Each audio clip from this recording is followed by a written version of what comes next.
फिर मेरे बेटे से कहा, तुमने बकरा कटते हुए देखा है? मेरा बोला, मैंने नहीं देखा है। ऐसे कह के एकदम चप्पू उसके पेट में डाल के ऐसे घुमा दिया है। सोचो, एक पल के लिए तुम्हारा बेटा घर में बैठा है, त्योहार का दिन है और बाहर खुशी का माहौल है, और तब उसके फ़ोन पे एक मैसेज आता है एक दोस्त का, भाई बाहर आ जा, आज ईद है, अकेले घर में बैठ के क्या करेगा। और तुम्हारा बेटा उठता है, कपड़े पहनता है और घर से निकल जाता है। तुम उसे जाते हुए देखते हो और सोचते हो कि वो अभी आ जाएगा, पर वो नहीं आया।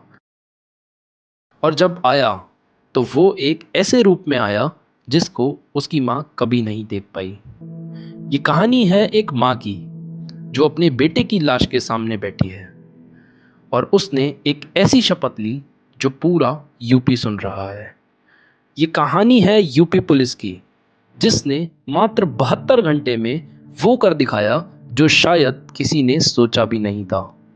पूरी कहानी, हर एक डिटेल इस वीडियो में मिलेगी, तो वीडियो को एंड तक देखना, क्योंकि लास्ट में जो अनएक्सपेक्टेड चीज़ है वो आप लोगों ने कभी नहीं सोची होगी।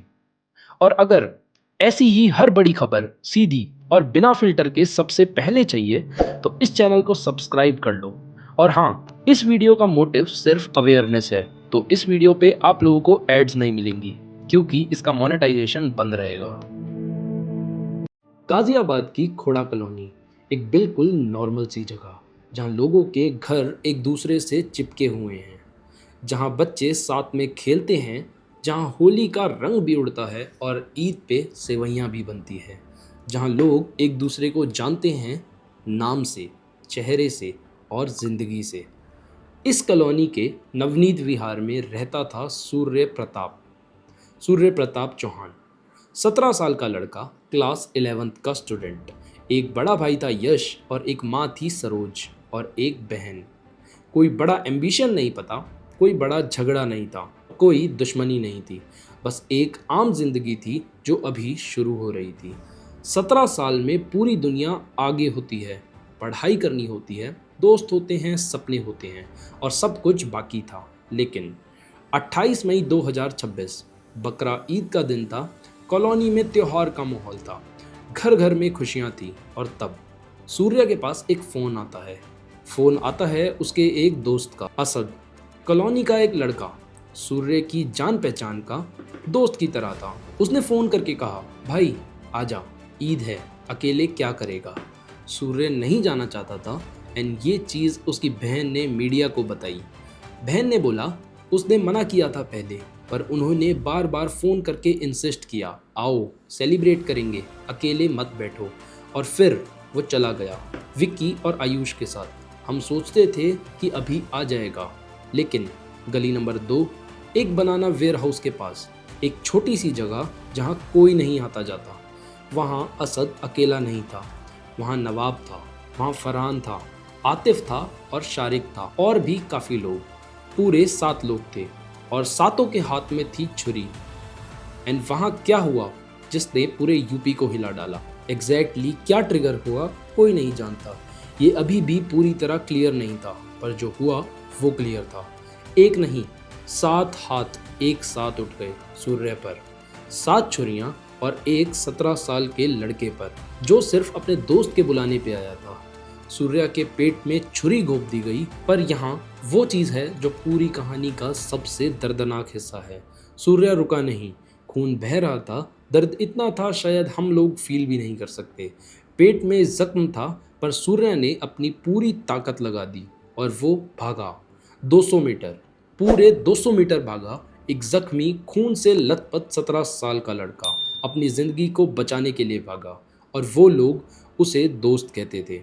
पीछे आए, दोबारा हमला किया, एक बार और सूर्या वहां गिर गया। दोस्त विक्की एंड आयुष ने किसी तरह हेल्प बुलाई, हॉस्पिटल पहुंचे। सूर्या पहले लोकल, फिर नोएडा के प्राइवेट हॉस्पिटल में ट्रांसफ़र किया गया जब हालात काफ़ी ज़्यादा ख़राब थी।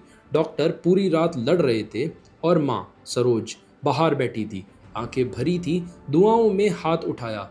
एक माँ जो अपने बेटे के लिए सिर्फ एक चीज़ मांग रही है कि वो ठीक हो जाए। भाई यश थाने गया, एफआईआर दर्ज करवाई, एंड 5 लोगों के खिलाफ केस रजिस्टर हुआ और 30 मई 2026 की दोपहर सूर्या चले गया। इसके बाद जब सूर्या का शरीर पोस्टमार्टम के बाद नवनीत विहार कॉलोनी में वापस आया, पूरी कॉलोनी रुक गई। लोग अपने घरों से निकले, आंखें भरी थी और कुछ लोग रो रहे थे लेकिन कुछ चुप थे। उस खामोशी में जो दर्द से भरी होती हैं और कुछ में गुस्सा था, वो गुस्सा जो अंदर से जलता है जब कोई बेवजह चला जाता है। मौजूद नहीं था उस वक्त यहाँ पे, तो मैं ये पूछना चाहता हूँ फिर हिंदू कहाँ था? हिंदू की भी तो मौजूदगी बनती है ना, कि फिर उन्होंने बचाव क्यों नहीं किया? और फिर एक माँ आई, सरोज, अपने बेटे की लाश के सामने बैठी। हाथ में लाश का चेहरा था, आंखों में आंसू थे, पर आवाज में एक ऐसी ताकत थी जो सुने तो रूह कांप जाएगी। उसने कहा, मेरा बेटा कुर्बान कर दिया इन्होंने। मेरा बेटा जो सिर्फ 17 साल का था, जो अभी पूरी जिंदगी जीना चाहता था, उसे उन्होंने मार दिया त्योहार के दिन, अपने ही बुलाने पर। मैं एक माँ हूँ और आज मैं ये कहती हूँ, मैं अपने बेटे को तब तक मुक्ति नहीं दूंगी जब तक असद का एनकाउंटर नहीं होता। मुझे चाहिए, मुझे खून के बदले खून दे दो। मेरे बच्चे का जैसे खून किया है, मुझे सातों की लाश चाहिए।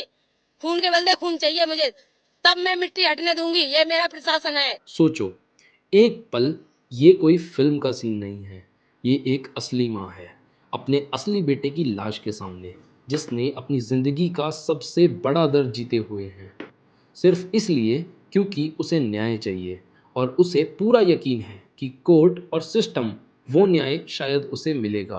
कॉलोनी के लोग साथ आ गए, प्रोटेस्ट शुरू हो गया। हिंदू संगठन पहुंची, बजरंग दल ने कहा 1 घंटे में एनकाउंटर नहीं हुआ तो बड़ा आंदोलन होगा।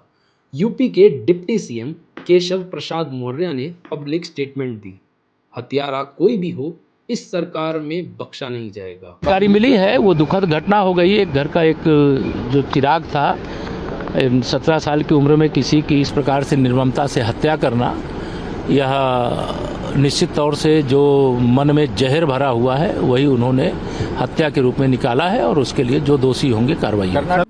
बीएसपी के चीफ मायावती ने ट्वीट किया, इंसिडेंट को एक्सट्रीमली ट्रेजिक और अलार्मिंग कहा गया। मीडिया हर जगह पहुंच गई। सोशल मीडिया पे ये केस आग की तरह फैल रहा था और पुलिस अपने काम में लग गई।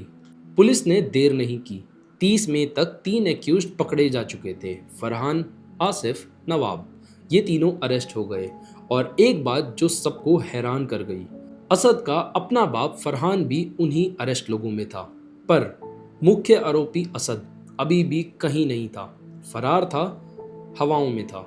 पुलिस ने 50,000 का इनाम रखा उनकी गिरफ्तारी पर। टीम्स लगा दी, रेड शुरू कर दी, जान पहचान हर एक रास्ता चेक किया गया। फिर 31 मई की सुबह एक खबर आई, इंटेलिजेंस टिप मिली कि असद खोड़ा एरिया में वापस आ रहा है, एसोसिएट से पैसे लेकर और फिर परमानेंटली भाग जाने की प्लानिंग है। खोड़ा पुलिस और इंदिरापुरम पुलिस ने एक साथ मिलकर जॉइंट ऑपरेशन चलाया, बैरिगेड्स लगा दिए, चेकिंग पॉइंट्स बना दिए और तब अभय खंड इंदिरापुरम के पास एक मोटरसाइकिल नजर आई। पुलिस ने रोका, असद ने कोई बात नहीं की, कोई हाथ नहीं उठाया, उसने सीधा पिस्टल निकाली और फिर फायरिंग शुरू कर दी। पुलिस ने जवाब दिया, गोलियां चली, एक कांस्टेबल को गोली भी लगी, अभी तक वो हॉस्पिटल में है, उनका ट्रीटमेंट चल रहा है। और असद क्रिटिकली इंजर्ड होकर हॉस्पिटल पहुंचे। डॉक्टर ने जो लिखा, ब्रॉड डेड। 31 मई 2026 की सुबह, 3 दिन मतलब 72 घंटे, एक माँ की शपथ पूरी हो गई। आज सरोज अपने बेटे सूर्या को मुक्ति दे सकती है, जो एक माँ ने रोक रखी थी अपने टूटे दिल के साथ। पर एक सवाल जो शायद आप भी सोच रहे होंगे, जो मुझे भी सोचना चाहिए, क्या ये न्याय था? जुडिशियल प्रोसेस नहीं था, कोर्ट नहीं था, ट्रायल नहीं था, एविडेंस नहीं रखा गया सामने। एनकाउंटर के अपने सवाल होते हैं, लेकिन एक चीज जो कोई नहीं झुटला सकता, सूर्य प्रताप चौहान 17 साल का एक लड़का जिसने कोई गलती नहीं करी, जिसने सिर्फ अपने दोस्त पर भरोसा किया, जो ईद सेलिब्रेट करने गया था, वो वापस नहीं आया। और वो 200 मीटर जब वो भाग रहा था, खून बह रहा था, दर्द था, पर वो रुका नहीं। उसने पूरी ताकत लगा दी अपनी ज़िंदगी बचाने के लिए। वो 200 मीटर इस कहानी का सबसे दर्दनाक हिस्सा था। वो 200 मीटर हमेशा याद रहेंगे। सूर्य प्रताप चौहान, 17 साल, क्लास 11, नवनीत विहार, गाजियाबाद। अगर आपको लगता है ये कहानी और लोगों तक पहुंचनी चाहिए तो इसे लाइक करो, शेयर करो एंड जिसने भी अभी तक चैनल को सब्सक्राइब नहीं करा है सब्सक्राइब करो, क्योंकि गेमएक्स न्यूज़ प्रो पे यहाँ सारी कहानी सीधी, सच्ची और बिना किसी फिल्टर के बताई जाती है।